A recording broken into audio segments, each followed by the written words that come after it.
Right, hello, this is Retro Bear here in the gaming pantry with a little bit of a different video for you today. I'm sorry, extreme close-up there. Yeah, yes, extreme close-up. Apologies for the light, apologies for the flicker off the CRT. One, it's in direct sunlight. Two, this is really old technology. This is what happens when you point a modern camera at an old system. You may or may not know that if you're new to retro gaming, setting old systems up, this is exactly what happens.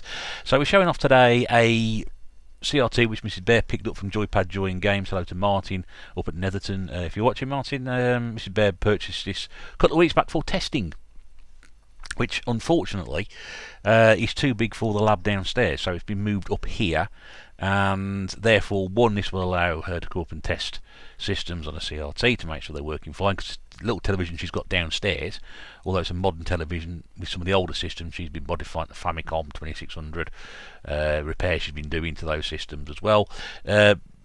Sometimes there's an issue with getting a good picture onto a modern television, so something like this, absolutely ideal.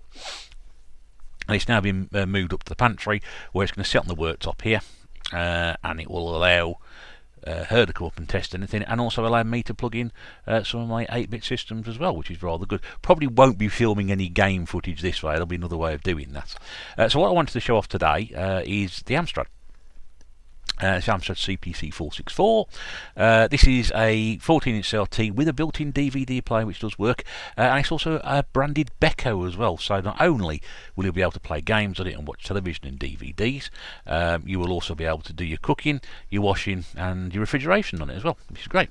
It should be. There's a giant box at the back of it. I mean, when they said 14-inch portable, I think they were having a bit of giraffe, our Turkish friends. Anyway, so yeah, so what we got here is the 464. Now I'll just move the camera down a bit, so just bear with me a second while we all get a bit seasick. There we go. Oh, giant gut. Breathe in, and yeah, so here's a 464. Familiar to most of you know 8-bit stuff, probably not. I'll have to be really quick because I don't want the sunlight to go. Yeah, so this is the setup. This is the 464, which is very, very similar in design to the 128. And a Spectrum 128 plus 2. It's got the tape deck on the end here built in. Always thought this looked much smarter. I mean, I love the Commodore 64, but the fact it's got this tape deck built in, the same way with the plus 2 as well, so like the Spectrum plus 2, that's why I prefer it to a 48K. Nice setup. It's got its own sound control system on the side. So not only get the sound coming out of the speakers on the telly, but you also get the sound coming out of the Amstrad as well. This is slightly different at the back here to what you would normally have. Now, when the Amstrad was sold originally, you can only buy it with a green screen or a colour monitor, because the power supply for working the computer was built into the back of the monitor.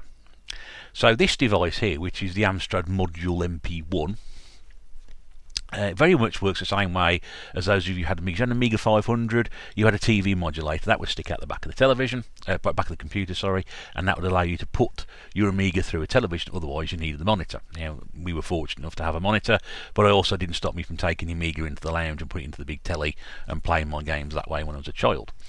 So this works in exactly the same way. This is plugged in to the Amstrad, and then this runs through, puts a signal through into the television and enables you to do that.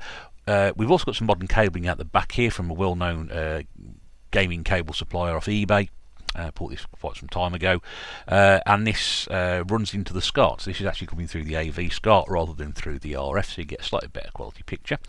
And also as well, this then connects into the connection for the power to the Amstrad. This also goes into the headphone socket over the far end, and then once you've plugged all that in, it takes away the need of actually running it through the RF, and technically speaking, you should get a better quality picture out of it. So let's just try and not give everybody seasickness again by moving the camera up. There we go. I'm there again. There we go. So yeah, it's not too bad at all. You can see some flicker on the screen. I can assure you that what you'll see in here and here as well isn't there. It's a nice, crispish picture. Amstrad's 64K microcomputer, 1984. There we go. So nearly 40 years old. So this is it. We've got a tape game in here as well. It's a Chase HQ on the Amstrad, obviously. It's one of the best games on the system, actually. Now, I've tried to load this once already, and it didn't work. That's the joy of tape gaming, people. That's the joy. That is the joy of tape games. If you want to do it properly, this is how you do it. You have to put up with these sort of things going wrong. Obviously, you can plug in a... can't remember that device Daswino or something like that. So I can't remember. Taswino, which will enable you to put it in a headphone socket and download software, run software from a computer into that and do it that way over a headphone socket. If you want something quick and easy to do, which is what most people would want, really. But unless you're a really sort of old person like me and like to do it this way.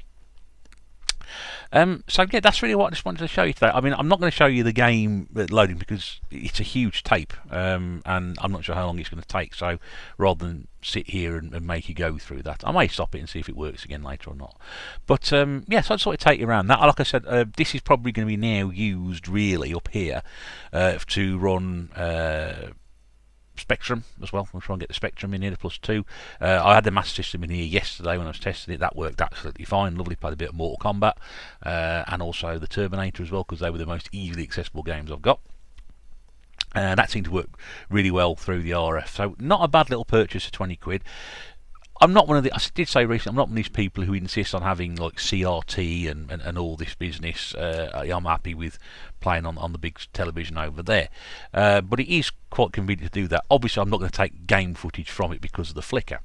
In fact, the only frame rate I can knock it down to take the flicker out is like 10 frames a second, which means I'm sort of moving like this, which probably is an improvement, but you know, it's not it's not really going to be ideal for doing videos. So we may not do videos filming it this way in the future. I may have to find. I don't think my capture device. I think my capture device is only for HDR composite, so it's not going to be able to work through here into there. So I'm going to have to work a way around doing that. It'd be nice to get some footage from this. Obviously, we can do the footage on the Commodore downstairs in the Commodore corner in the lab, but more importantly.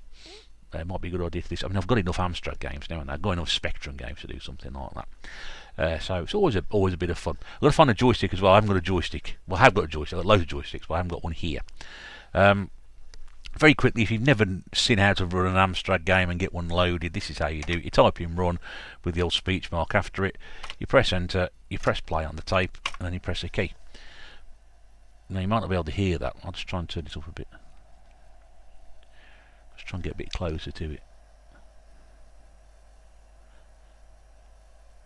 There's a bit of hissing going on there anyway. So that's the thing. You can hear it clicking and loading, and it should ideally come up and tell you how it's getting on.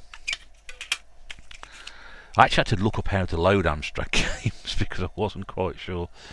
There we go. Okay, so what it's found, so what it does now is it then tells you it's a multi-load game, and it's so it'll load the first bit in, and then next bit. Now this tells me here it's already starting to load in the blocks, so it'll be a long process anyway. There may be some footage at the end of this to show you what happens if it did load. There may not be, but otherwise, if you have enjoyed this and you'd like to see more, please let me know. You're not obliged to like, comment, tick the notification bell, or subscribe, but it's your choice if you were to do so. It'd be lovely if you did. Please do. In the meantime, we'll talk to you again very soon, but from the gaming bench and the gaming pantry, this is the Retro Bear, before the sun comes out, saying see you soon. Bye bye.